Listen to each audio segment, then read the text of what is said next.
بسم الله الرحمن الرحيم. معاكم شيماء مصطفى. هنبدأ إن شاء الله درس جديد هنتكلم فيه عن تامبيين اي تامبوكو. امتى نستخدم تامبيين في الجملة وامتى نستخدم تامبوكو، ده اللي هنعرفه مع بعض النهاردة، وبرضو مع بعض الأمثلة اللي بنطبق عليها القاعدة علشان نفهم برضو استخداماتهم أكتر.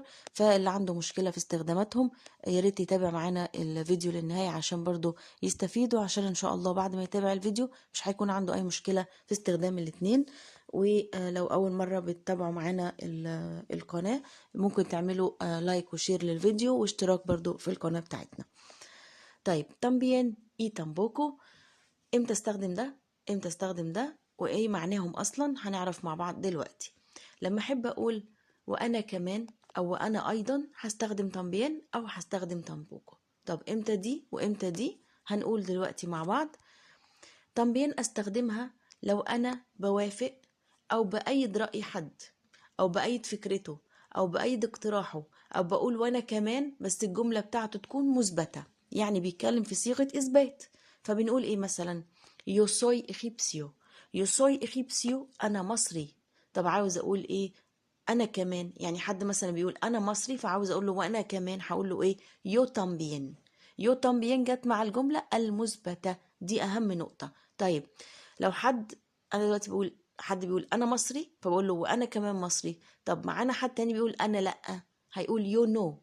يو نو. طب لو حد بيقول أنا مصري، يو سوي إخيبسيو، وأنا مش مصري هقول له يو نو. يو تامبين لو أنا زيه، يو نو لو أنا عكسه.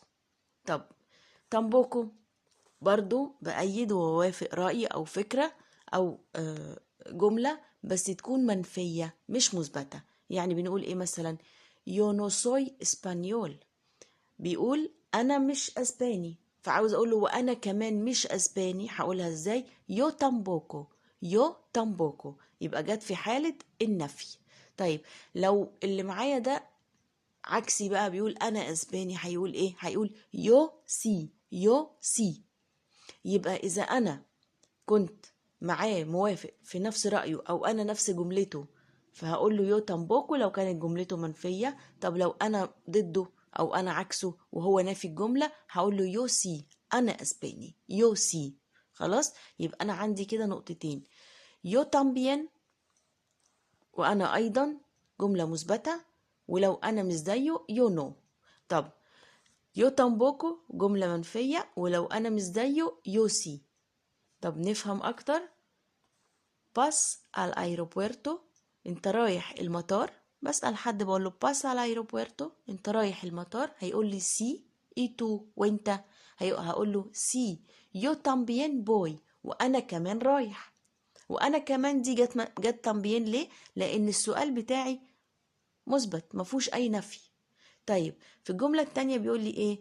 اسبيرو الاوتوبوس. اسبيرو الاوتوبوس يعني بنتظر الاتوبيس. اسي un rato، منذ فترة. نو سي، ولا اعرف. اكي اورا باسا، في اي وقت هيمر او متى سيمر. لا اعرف. لا اعرف هنا نفى الجملة، هروح انا قايل له ايه؟ يو تامبوكو لو سي. يو تامبوكو لو سي يعني وانا كمان معرفش.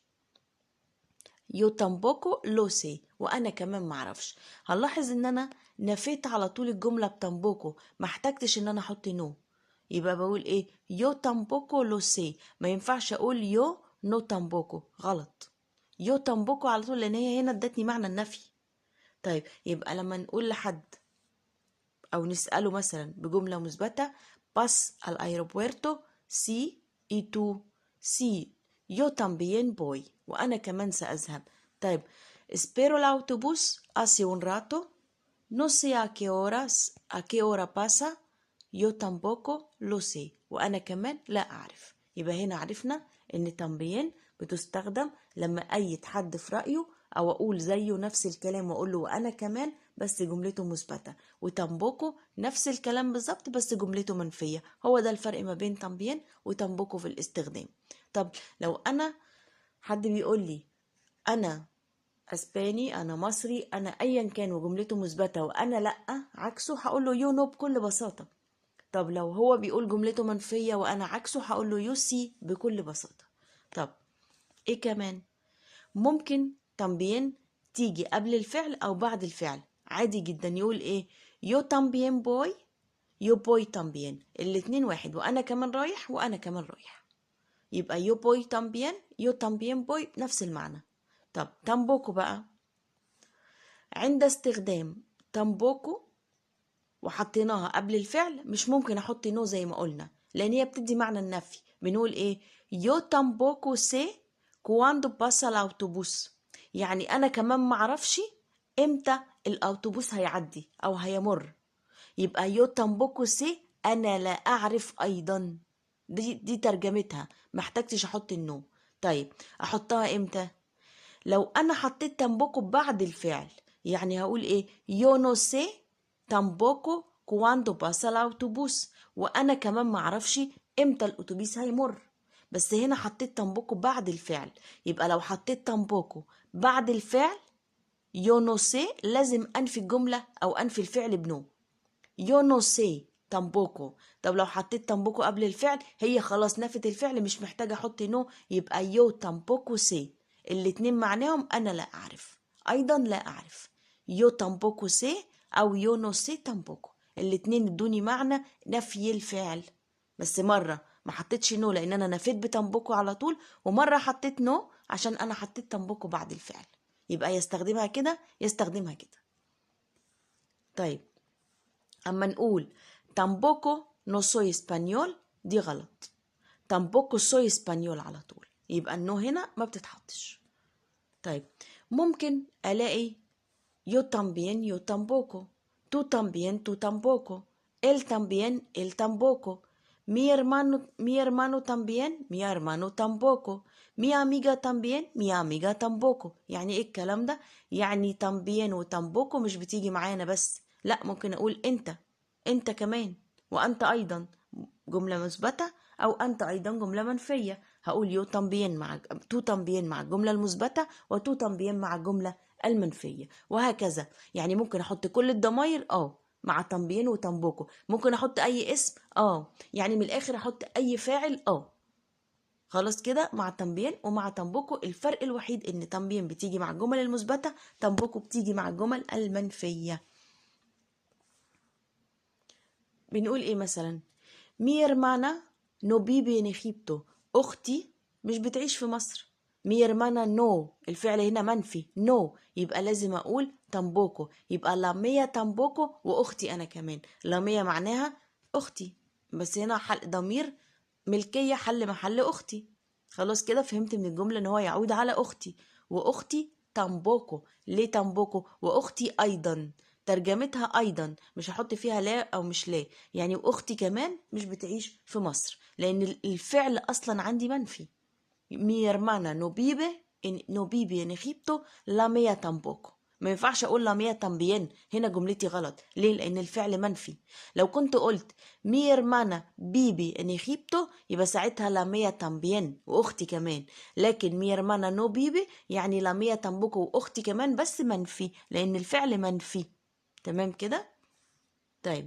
طب انا بس بستخدمهم في انا ايضا وانت ايضا وهو ايضا؟ لا، ممكن استخدمهم وانا اصلا بقول ايه وايضا. يعني استخدمهم كظرف معناه اضافة. يعني بقول ايه مثلا في المثال عشان نفهم اكتر؟ البيرنس نو اي كلاسي. البيرنس نو اي كلاسي يعني يوم الجمعة مفيش درس. يوم الجمعة مفيش درس. هنقول ايه؟ اي اللونس تامبوكو ويوم الاثنين ايضا. يبقى هنا انا استخدمتها ايضا كظرف، ملهاش دعوه بقى انا كمان وانت كمان. لا، انا ممكن استخدم تامبيين وتامبوكو كاضافه في الجمله، يضيفوا لي شيء لشيء. فبنقول ايه؟ يوم الجمعه مفيش درس. مفيش يعني منفي نو اي، يبقى لازم استخدم ساعتها ايضا بس بتاعه تامبوكو. يبقى هقول ايه؟ اي اللونس تامبوكو ويوم الاثنين كمان. يوم الاثنين كمان دي انا ضفت كده اليوم الجمعه يوم الاثنين مفيش درس، فانا بسأل طب هنا اضافه بس اضافه منفيه تامبوكو برضو. يبقى تامبوكو نفي، تامبين مثبت. طب مثال ايه على التامبين؟ vienes las hermanas a cenar. vienes las hermanas a cenar يعني هل سيأتي، معناها يعني اخواتك على العشاء. خلاص كده هيقول لي سي y los abuelos también. ايوه، والاجداد ايضا، يعني كمان جدي وجدتي هيجوا على العشاء معاهم. فالجملة بتاعتي أصلا مثبتة، السؤال مثبت، يبقى لازم أقول أيضا، هما كمان جايين أيضا، هنا تبقى مثبتة، تبقى تامبين. يبقى معنى الكلام ده إيه؟ إن أنا ممكن أستخدم تامبين وتامبوكو بمعنى أيضا في جمل حاجة تضيف إلى شيء. هما كمان أيضا جايين، مش لازم أقول بس أنا كمان يو تامبين أو يو تامبوكو، لأ، ممكن أستخدمهم كظرف يضيف إلى الشيء شيء آخر. فبقول إيه؟ اخواتك جايين على العشاء، ايوه، وجدي كمان. كمان دي انا ضفت كده، يبقى لازم اقول تنبين لان انا الجمله بتاعتي مثبته. لكن بقول مفيش درس يوم الجمعه ولا الاتنين كمان، يبقى تنبوكو. ليه؟ لان انا اصلا نافي السؤال بتاعي او نافي الجمله بتاعتي. خلاص. طيب ايه كمان؟ ممكن تامبين وتامبوكو تيجي مع الافعال اللي هي ميجوستا، ميابيتيسي، من كانتا، من تريسا، من دويلي، كل الافعال اللي بتكون متصرفه مع الضمير التالت دي. وان شاء الله لما ندرس ميجوستا هنفهم استخداماتهم ايه اكتر. طيب يبقى تامبين تامبوكو تقدر تيجي مع الافعال دي، بس ليها صيغه معينه هنتكلم بيها. هنلاقيها ازاي؟ بنقول ايه كده؟ امي مي جوستا خوجار التنس، بالنسبة لي أنا بحب ألعب تنس أو بيعجبني لعب التنس. طيب أرد أقول وأنا كمان إزاي؟ هقول أمي تامبين، أمي تامبين، مش هقدر أقول يو تامبين. ليه بقى؟ لأن أنا أصلا الجملة بتاعتي أمي مي جوستا، بالنسبة لي يعجبني لعب التنس. يبقى أنا لما أرد أقول إيه؟ وأنا كمان بالنسبة لي يعجبني لعب التنس، يبقى ساعتها أقول أمي تامبين. يبقى لو كانت جملتي فيها الطريقة بتاعت أمي مي جوستا، أمي من تريسا، أمي مي أبيتيسي، أمي من تريسا، لازم أنا كمان أقول أمي تامبين. ما ينفعش هنا أقول يو تامبين زي ما قلنا في أول الدرس. طيب لو أنا ما بيعجبنيش أو ما بحبش أمينو، ما ينفعش أقول يونو، أمينو. طيب إيه كمان؟ أمي نو مي جوستا لا موسيقى، أمي نو مي جوستا لا موسيقى يعني بالنسبة لي ما بحبش الموسيقى او لا تعجبني الموسيقى. طب عاوز اقول وانا كمان امي تامبوكو، امي تامبوكو ليه؟ لان نومي جوستا منفيه وبرضه بصيغه امي، يبقى لازم الرد بتاعي يكون بصيغه امي، امي تامبوكو. طب انا بحبها امي سي، ما ينفعش اقول يو سي، اقول امي سي. نعيد تاني الكلام ده عشان يبقى واضح. اذا انا استخدمت تامبين عادي جدا، سوري، جملة عادية جدا، أنا أكون مصري، يو سوي إخيبسيو، يبقى رد بيو تامبين أو يو نو، أو تامبوكو يو نو سوي إسبانيول يو تامبوكو، أو يو سي. هلاحظ هنا يو تامبوكو يو تامبين. لكن إذا استخدمت مع الأفعال اللي هي جوستا، أبيتيسي، انتريسا، انكانتا، بالطريقة دي لازم أرد بأمي تامبين، أمي تامبوكو، أمي نو، أمي سي. بنقول إيه؟ أمي نو مي جوستان لوس بيروس، بالنسبة لي ما بحبش الكلاب أو لا تعجبني الكلاب. يبقى هنرد نقول إيه؟ أمي تامبوكو، وأنا أيضا لا تعجبني. ما هي معنى أمي تامبوكو إيه؟ وأنا كمان ما بتعجبنيش أو أنا كمان ما بحبهاش. أمي تامبوكو، ليه تامبوكو؟ عشان قلت نو مي جوستا. طب ليه امي؟ عشان اصلا الجمله بتاعتي اللي قايل امي، يبقى انا كده لازم كمان ارد اقول له وانا كمان امي نو مي جوستا، او امي تامبوكو، امي سي. لا بقى لو انا بحبها امي سي. طيب تعالوا ناخد بعض الامثله عشان برضو توضح لنا كل اللي احنا شرحناه ده. لو لسه في حد مش فاهم، لو لسه في مشكله عند حد، الامثله دي هتوضح لي اكتر. بنقول ايه؟ كي كييرس بيبير، تحب تشرب ايه؟ او ماذا تريد ان تشرب؟ يو كييرو un paso de té، انا عاوز كوب من الشاي. طب لو انا مع حد في مكان وهو بيقول له انت تشرب ايه، فقال له انا عاوز اشرب شاي، فانا بقول له وانا كمان، هقول له ايه؟ يو تامبين، يبقى انا كمان عاوز شاي. بما ان الجمله مثبته اقول يو تامبين. خلاص كده. طب لو انا مش عاوز شاي هقول يو نو، ده في الجمل المثبته، يو نو يو تامبين. طيب ايه كمان؟ لو بقول yo no quiero comer fuera، انا مش بحب اكل بره، انا مش عايز اكل بره.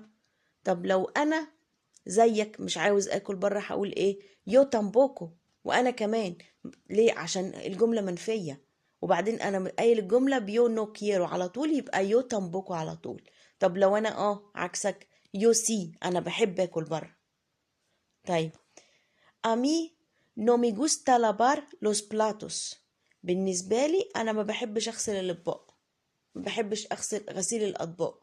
طب عاوز اقول وانا كمان ما بحبش اغسل الاطباق، امي تامبوكو. امي تامبوكو. ليه قلت امي هنا ما قلتش يو تامبوكو زي الجمله اللي قبلها؟ عشان الجمله اصلا فيها امي. خلاص. طيب، امي سي، انا بحب. طب ايه صيغه الامي دي؟ دي صيغة هناخدها مع اما ناخد فعل جوستار او انكانتا او جوستا او انتريسا او ابيتسي. الافعال دي كلها تصرف مع الضمير الثالث ان الشيء ده بيعجبني، الشيء ده انا بحبه، الشيء ده بيديني اهتمام، وهكذا. لازم اقول معاها صيغة امي مي جوستا، اتي تي جوستا، ال لي جوستا. يعني بالنسبة لي، بالنسبة لك، بالنسبة له، بيحب الحاجة ديت. ان شاء الله لما ناخد درس اللي هنشرح فيه ميجوستا هيكون الموضوع بالنسبة لكم أوضح أكتر. بس أنا جمعتها مع الدرس ده لأن أنا بستخدم فيها برضو تامبيان وتامبوكو، فكان لازم نجيبها ونشرحها معاه. طيب، فاحنا برضو تسهيلا ليكم لو لقينا الجملة بتاعتي بيقول لي امي ميجوستا، يبقى انا كمان اقول له امي تامبوكو. لو قال لي امي نو ميجوستا هقول له امي سوري، لو قال لي امي ميجوستا هقول له امي تامبيان. لو قال لي امي نو ميجوستا هقول له امي تامبوكو. خلاص كده يبقى نعرف ان الجملة اللي فيها امي ارد بامي. طب الجملة العادية ارد بيو تامبوكو او يو تامبيان على حسب الجملة بتاعتي منفية او مثبتة. طب نقول ايه كمان مثال تاني عشان نفهم اكتر؟ no me gusta este programa de televisión، يعني انا مش بيعجبني البرنامج التلفزيوني دوت. طب عاوز اقول له وانا كمان مش بيعجبني، امي تامبوكو. ليه قلت امي؟ عشان ده مع مي جوستا، يبقى هو نفس الكلام. امي تامبوكو. امي سي، انا بيعجبني.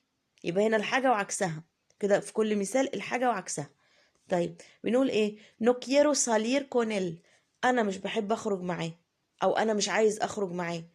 الرد بتاعي يو تامبوكو، وانا كمان مش عايز اخرج معاه. يو تامبوكو. ليه خدت يو على طول؟ لان انا مش عندي فعل من افعال جوستا او انكانتا او ابيتيسي او هكذا. يو سي، انا بحب اخرج معاه. طب ايه كمان؟ من كانتا البرانو.